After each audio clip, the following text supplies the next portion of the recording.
to a Hope 1032 podcast. As followers of Jesus, in whom all things were made, we acknowledge the Darug people as the traditional custodians of the country of where this podcast is recorded. We acknowledge their continuing connection to the land and waters and thank them for protecting this land and its ecosystems since time immemorial. We pay our respects to elders past, present and future, and we extend that respect to all First Nations peoples listening today. Hope Book Club with Georgia and Simone. Because life's just better with a book.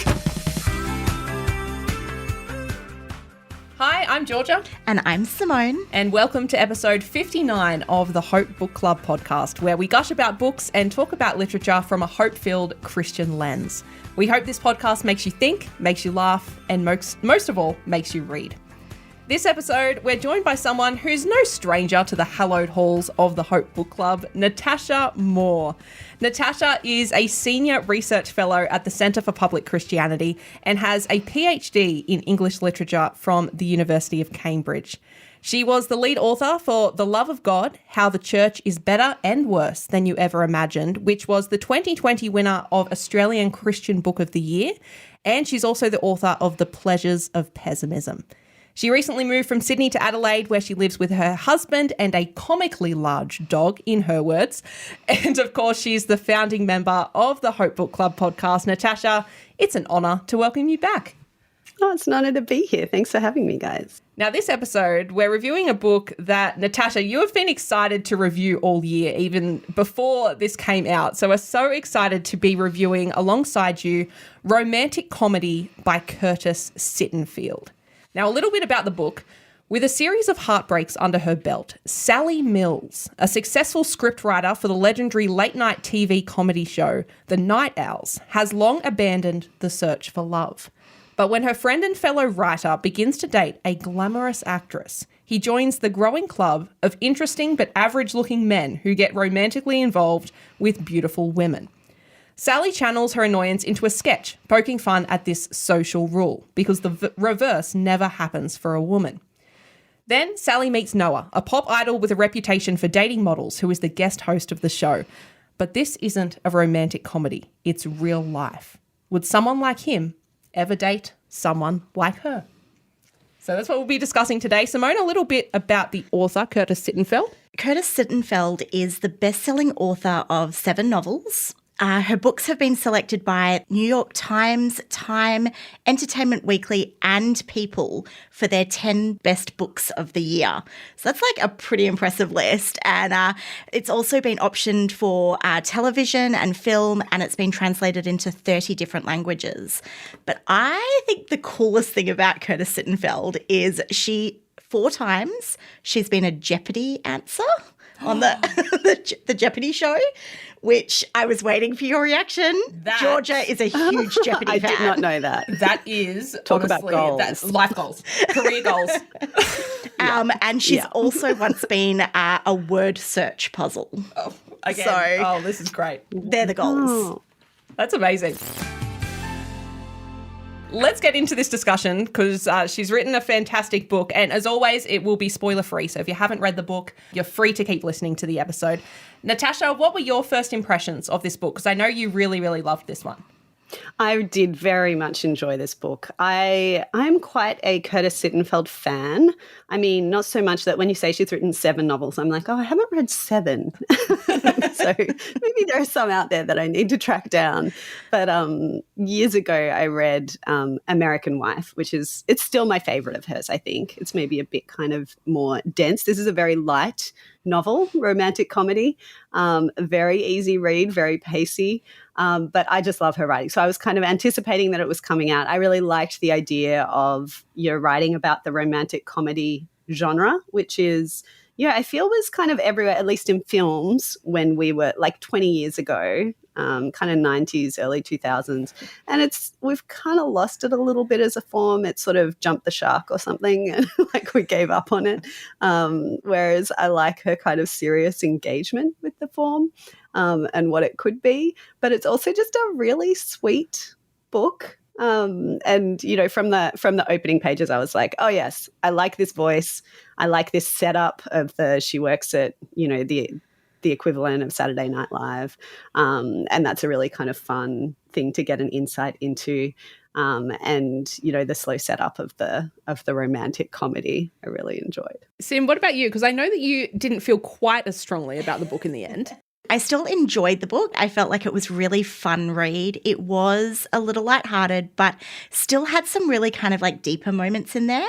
I think for me, like I loved I kind of loved the way that she explored, I guess, for women who it's not a romantic comedy of someone who's in their 20s. It's someone in their 30s. And I enjoyed that. And I enjoyed especially like the way that she kind of delved into this generation. And I think maybe because I'm around the same age, like feeling of like you push so hard and you've spent all of this time, like, especially as a woman, like paving a way and pushing through. And then there's this next generation coming up behind you and delving into that sort of, what you used to feel like the cutting edge and where do you sit now? And how do you find yourself and find relationships within that? So I did enjoy the fact that there was a little bit of a deeper while still staying very lighthearted and fun. Yeah, I liked that as well. I think there was definitely social commentary throughout the book, and I don't think, that wasn't trying to be hidden necessarily. And I think, we'll speak more about that later. But I really enjoyed how funny it was. I love humour in books. I think actually comedy is really hard to write well. Yeah. And I sometimes find American comedy, like in books, really garish because I'm like, it's just not this Australian humour that I'm used to. But I think she was really dry and sarcastic, and it helped a lot. What were your impressions of Sally, the main character throughout this novel? She's, successful career woman, and yet she's unlucky in love. It's kind of like these two opposing facets of her. Natasha, what did you think of Sally? Yeah, there's this fun conceit early on in the novel where it's apparent that Sally herself she wants to, she's a writer on this comedy show and she loves doing that, but she's also on the side wanting to kind of work on a screenplay of a romantic comedy. And she's kind of commenting that this movie genre is not what it used to be, and that surely it can be a bit more kind of sassy and fun, and that romantic comedy leads used to be these kind of sweet, I baked cookies and I don't realize that there's flour on my nose kind of girls. And then they became this clueless, always hungover, like, just life is a disaster kind of lead characters. And that she wanted someone who was a bit more real than that who didn't necessarily have it all together, but isn't like, just rubbish at life. And I feel as though Sally is that, like, it's a bit meta, right? Sally is someone who kind of doesn't really have her life together, but also is, successful in a very kind of narrow field that not many people kind of succeed in. She's kind of prickly and a bit defensive in relationships. She's had a few kind of false starts and it turns out a bit more impacted than that. That affects her in the way that she relates to people, maybe more than she herself realizes at the start of the novel. And so I found her I don't really like the word relatable, but she was very relatable. I mean, I as well, like I'm about the same age as Sally. So I was like, getting into a relationship potentially in her late 30s and thinking about what she wants for her life or doesn't want for her life. And it's just quite a personal book for me, I feel. Did you guys like her? Yeah, I found her irritating at ways in the way of being relatable. Those things that you see yourself making mistakes in, and like the reactionary, she really probably would do well with some therapy kind of like reactions. And I was like, I remember those moments. I still have those moments, let's be honest. So, and I think it's sometimes tough to see that when you are expecting or you think you're going to get a very specific type of character, which is kind of what this book's about a little bit of not, I think I went in with preconceived ideas, and that's a big part of what this book is about, is let's not have those preconceived ideas. So I struggled with her to begin with, but by the end, she still annoyed me. But you get to that point where you're like, you still understand it. You understand it. You relate to it, even if it occasionally, you're like, why? Why would you do that? I feel like a protagonist has to do a lot to turn me against them. I feel as though the presumption is so strong in terms of like, well, I'm hearing your story from the inside, and so I'm on your side, even if, I might disagree with some of your decisions or perceptions or whatever. 100%. Yeah. Yeah, I agree. I agree. I think she was flawed, but I didn't mind. If I'm going to get annoyed with her, then I have to get annoyed with myself. And I wasn't prepared to do that. But also, like, it wasn't like she was the only flawed character.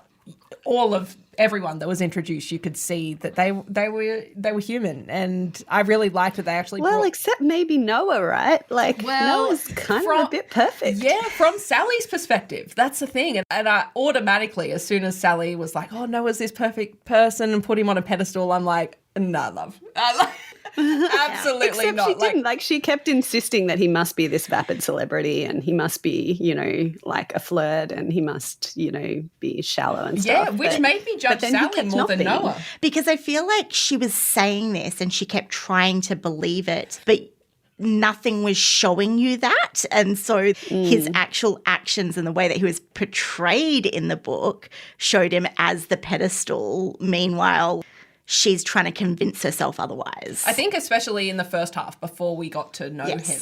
Yeah. We really didn't know. We knew very little about Noah. It was just what Sally saw and those very few interactions. And I, to be honest, didn't have an opinion about Noah really until about halfway through, because I'm like, I don't know this guy. He seems fine. I don't know. Well, and I understand her kind of, even though he seems kind of interested in her and they get on really well and stuff, she's very cautious about that because, of course, people, meet celebrities and are like, oh, we had such a connection, and she just doesn't want to be that girl. So if it were just a normal guy, she would be like, oh, I think he's into me.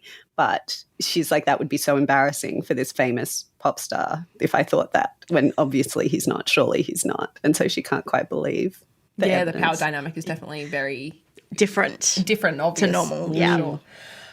I really enjoyed learning about the ins and outs of late night TV comedy. Obviously, The Night Owls, this fictional show, was very heavily based off SNL, and Curtis has said, that this was heavily researched. Do you think her depiction, I guess none of us work on Saturday Night Live, do you think her depiction painted an accurate image of the industry? Sim, you studied film and TV. This is the closest we're going to get, I think. I did, and I also am a massive fan of all like the behind the scenes stuff of shows like that. I think I've lost count of how many times I've watched Studio 60 and shows like that or movies like that.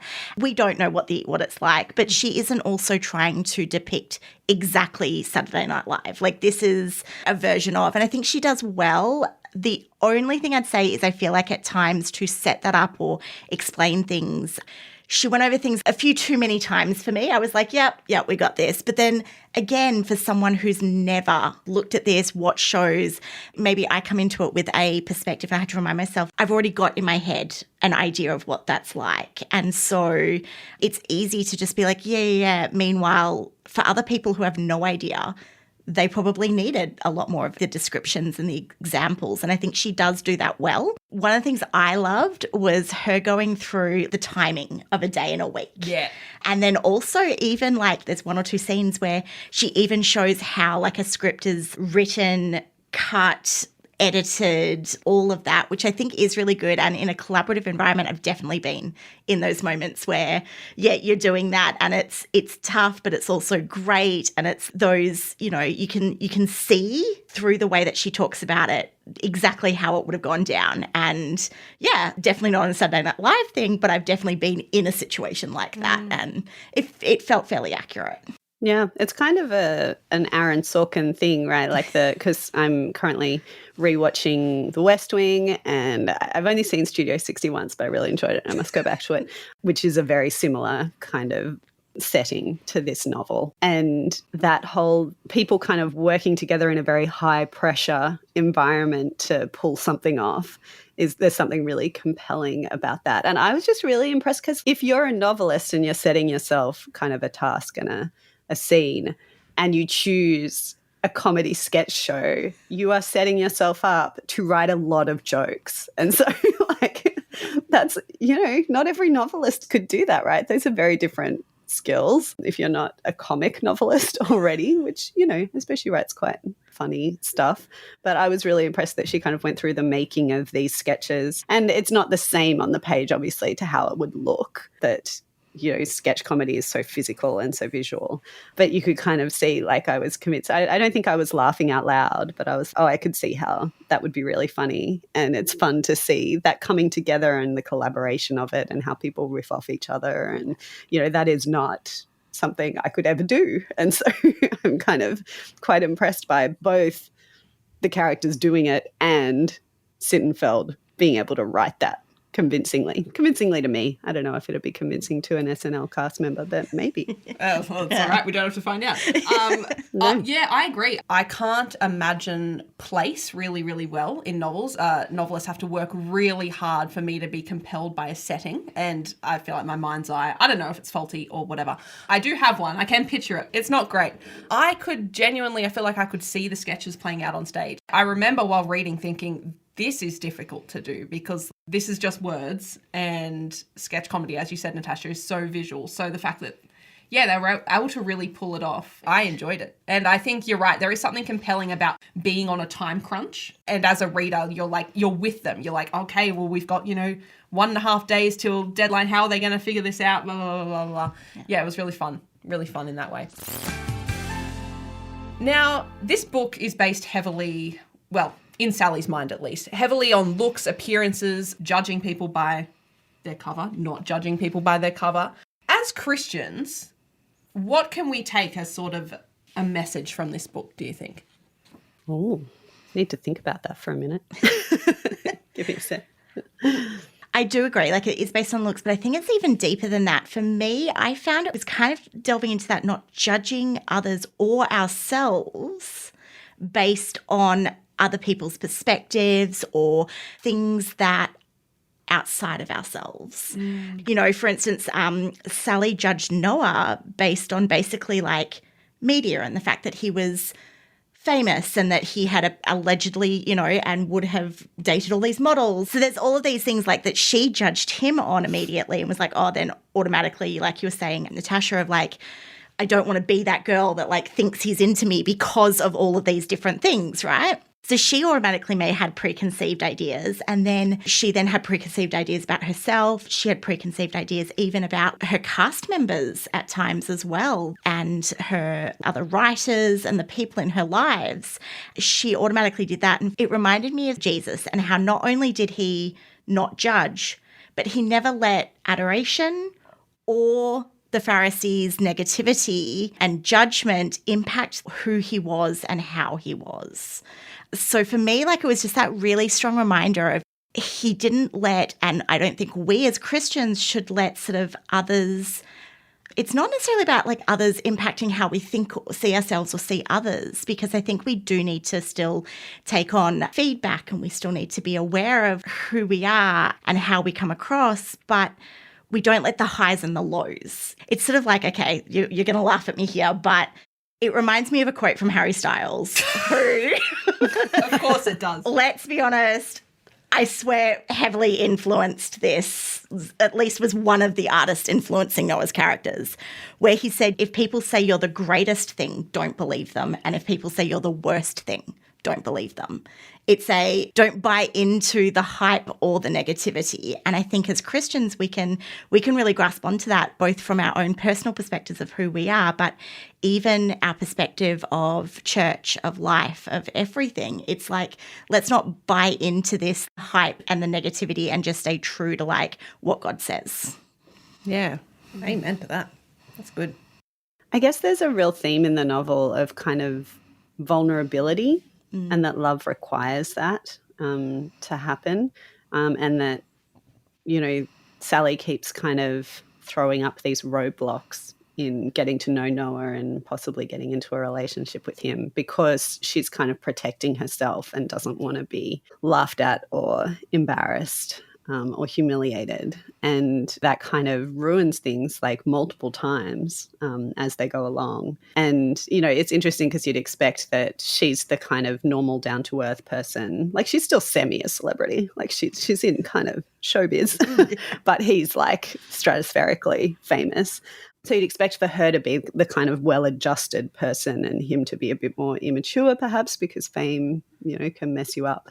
But actually it turns out again and again that he's the mature one who's willing to be vulnerable, who, she's a bit like, oh, you've done quite a bit of therapy, haven't you? Like she's, when you said before that Sally needs therapy, like Noah's done the work and he's kind of got a lot more self-awareness than her and is willing to kind of sit down and have a mature conversation about their differences and their clashes and the things that might get in the way of their relationship, whereas Sally's a bit more just fly off the handle.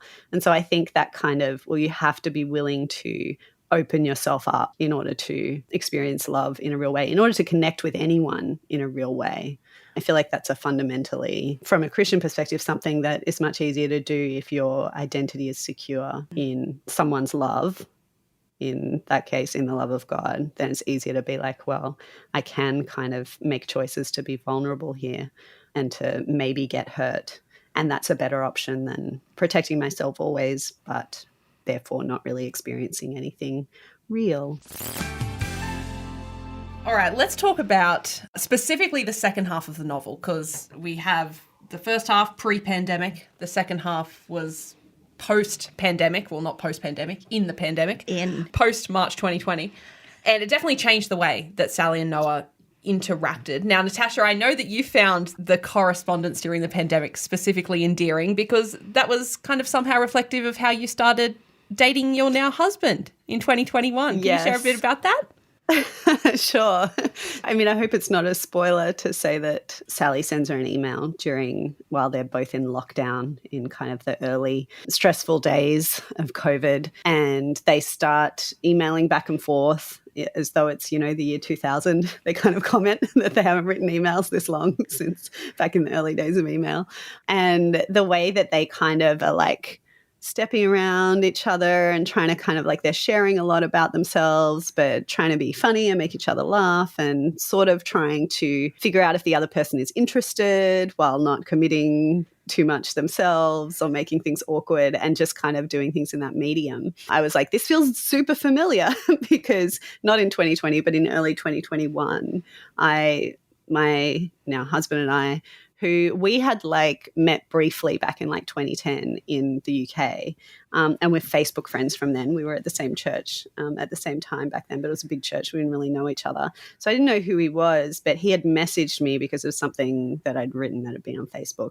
And we started chatting over Facebook Messenger, which is a very tenuous way to like meet, right? Like it's lucky we don't kind of purge our Facebook friends, but all the same kind of patterns that Sally and Noah of, like sharing these stories from your life. And then there are things where Sally is like, everything is during this period, she's either like rereading the messages that he's sent, or she's thinking of funny comments to send him, or, what she might say, like how long she should wait before replying. And, she has a rule for herself that she's not going to send. I read this, later on in the book where she had set herself a rule she wouldn't send screenshots or forward messages to her besties, to her girlfriends. And I was a bit like, I totally sent so many screenshots to my girls, like he said this. What does it mean? Do you think he's interested? And then, the whole kind of meeting in person and transitioning from like we've exchanged all these words over what hasn't been that long a period, but it's gotten quite intense.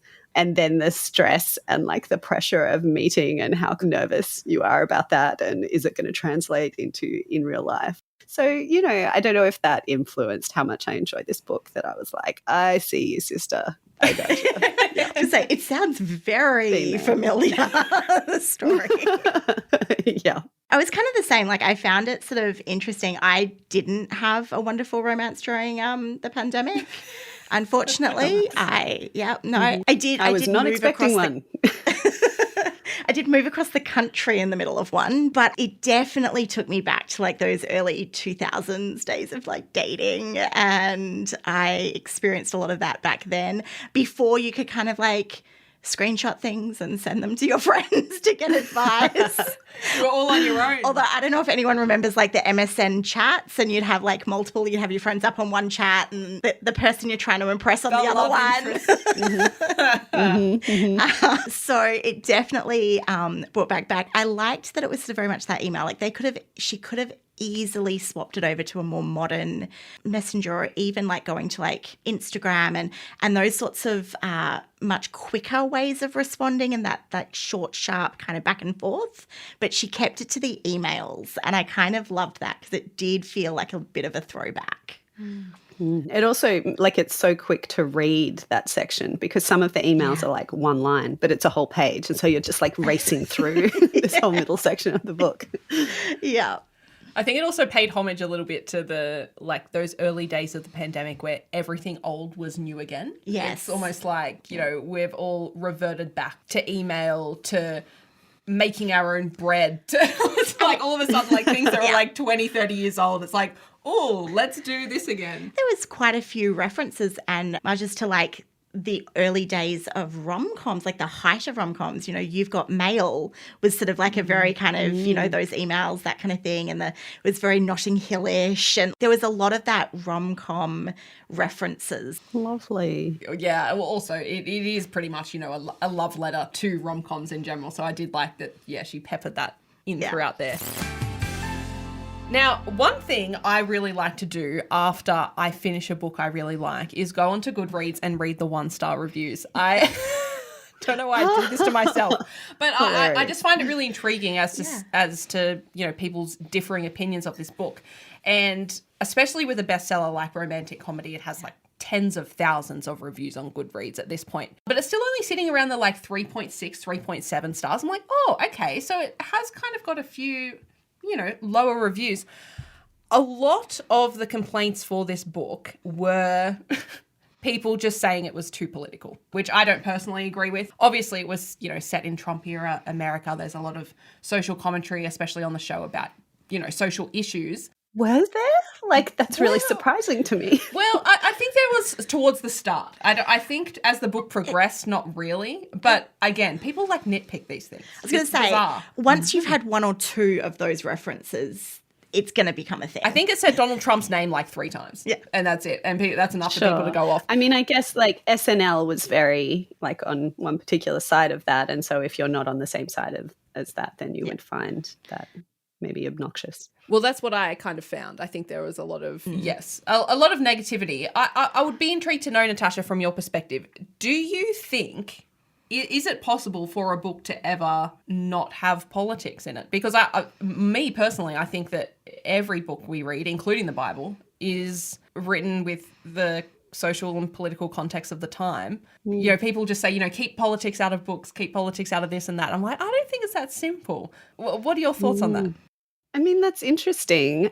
The last novel that Curtis Sittenfeld wrote was Rodham, which is an imagined, you know, if Hillary Clinton hadn't married Bill, what would happen? And, you know, it has kind of her running for president as like a single person and all this stuff. And it was intriguing and funny and obviously political, like it couldn't not be. But I feel as though what Curtis Sittenfeld does, even with politics, like American Wife, which I read of hers first, was about, you know, a woman who becomes first lady. It's kind of loosely based on Laura Bush, married to George W. But it's kind of about love and marriage and relationships and friendships and our sense of whether our life has like a trajectory and a purpose and a narrative to it. And these things that are like there's politics kind of included there.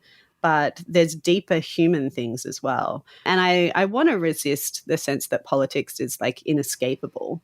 It's important and it's baked into settings and so on, but it's not the core of, I think, mostly what a novel is about, which is about human nature and how we do life and who we are and all that kind of thing. And I mean, can a novel these days, when things are so polarized, be enjoyed by people across the political spectrum? I think there can be, that there are lives that we can depict that won't trigger any kind of alarm bells for people on either side, or at least there'll be alarm bells that are not political ones. But I don't know that a novel should try to do either of those, to be super political or to be, you know, apolitical, because we can only, like novelists can only say what they see, right, about people. And whether that includes politics or doesn't, I think we as readers can try to be generous about that. If they're writing it well, then it shouldn't necessarily matter if their politics is different from ours, whatever that might be, because you can kind of go, yes, I can see that you've made a real human there. I can see that, even if like I don't agree with their decisions or I find their context troubling or whatever it is, like I can see something true in what you're depicting here. Yeah, I like what you said about, if it's a well-rounded character, well-rounded, real characters are going to feel real. And that means that they are going to have political opinions. They are going to have ways and ways to react and act and see things from their own perspective, which I think politics does play a part in. And so it's not necessarily that it is a political book, but I don't think you can remove politics completely from it, because really that would then be removing anyone's opinion on anything about life and social justice. That would be creating characters that I think to me would just feel like they don't feel real. They don't have a perspective on the world around them. And I want to read about people who have perspectives on the world around them, even like you said, if they're different to my own, because they feel real. They feel like, okay, you can see how and why they might have gotten to that, but also like people have opinions. And so books will always portray that, but it doesn't necessarily need to be you need to have this opinion yourself perspective. It would be pretty unrealistic for a like Saturday Night Live writer and like a famous musician to not be somewhere leftish. Like that's fairly routine, like that's pretty usual. But for lots of novels and lots of characters, politics is not as important for most people as it is for like most people on Twitter, Or I could frame it doesn't necessarily loom that large. Yeah, so true. So true. All right, to wrap up, let's talk about the rom-com genre, especially in books. I love it. You love it. I know, Natasha, it seems like you love it as well. What do you love about this genre? What do you think keeps, drawing people back in? I mean, people like romance, right? Part of the reason the romantic comedy genre peaked and kind of, went away a bit, not that romance novels ever did, like people have always loved those and continue to, but part of the reason that genre went away, I think, is because romantic comedies became so trite. Like it was such a kind of an ideal that was shallow and that made it seem like, well, finding your person, your soulmate is like the goal of life. And, that's like the most important plot in life. That's not something new. Like 19th century novels are pretty much like the marriage plot. And, we're rooting for people to kind of get together and that's the happy ending. And that's not life, right? Like there are so many ways to have a fulfilling life and there's so much that happens after the getting together and that's very complicated. And, those novels are everywhere as well.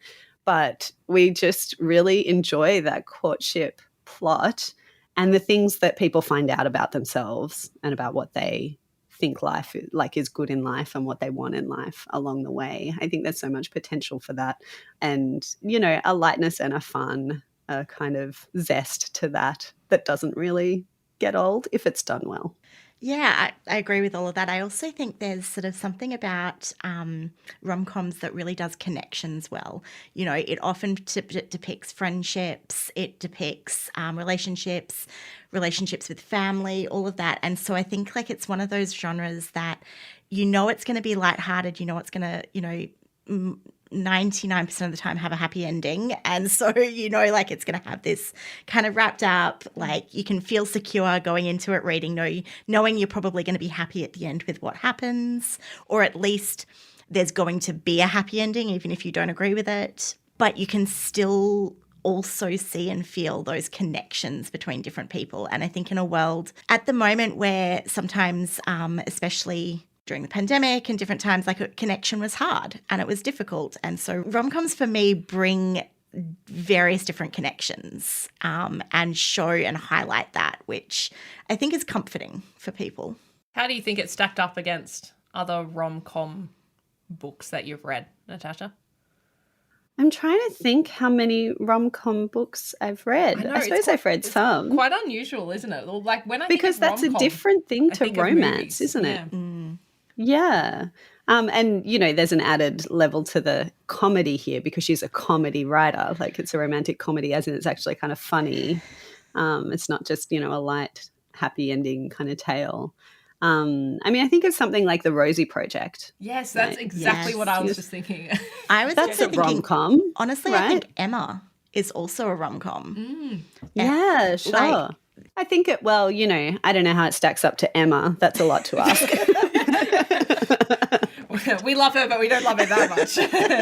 I think at this point in the evolution of the genre of rom-com, the fact that it's self-conscious about the rom-com genre, like, I think that worked really well. I think it is a fitting kind of homage to that genre and is self-aware enough that we can read it and really enjoy it as a rom-com and also as something that interrogates the genre rom-com. So yeah, I think it did well. Yeah, I agree. I think I don't think it's probably top of my list of rom-coms, but I do think it falls within it's a good solid rom-com. I really appreciated that element of both feeling modern while also having those sort of little connections and those nostalgia moments that make you think of rom-coms in the past as well. And I liked that combination for this book. It sort of felt both comforting to have those traditional rom-com stuff without feeling dry or, I guess, played out, because there wasn't a more modern edge to it as well. So I enjoyed it. Yeah, I agree. I think it's a really good quick read as well. Yeah. If you like something that you're going to be able to, if you're in a bit of a reading slump and you want to get out of it, this is a really great book because it pulls you in right from the start. Really interesting characters, great plot, just kind of continues. And yeah, especially towards that second half of the book, when you start reading those emails, you can really just start flicking through. Yeah, it's not actually as long as the book page would suggest. Yes, absolutely. Absolutely. Yes. All right. Well, I think we'll wrap it up there. Natasha Moore, thank you so much for once again joining the Hope Book Club. You can read Romantic Comedy by Curtis Sittenfeld wherever you get good books. Thank you so much. Appreciate it. Thank you, guys. And we'd love to hear your thoughts on what you're enjoying reading. Send us a voicemail, 0298547025, or you can leave a post, I should say, in the Hope Book Club Facebook group. And of course, you can find all that information in the show notes. And we'd also love this podcast to reach more people. So the way you can help with that is rate, review, subscribe, and honestly, just share it with your bookish friends. If you just send through a text with the episode link to someone you think would like it, that is a really great way to grow our audience and community. So until then, stay reading. We'll catch you next time. Sim, I believe you've got a quote to end on. Yeah, so in the wise words of Winnie the Pooh, or A. Mill, if you live to be 100, I want to live to be 100 minus one day, so I never have to live without you. Belongs in a rom-com. That's what I figured.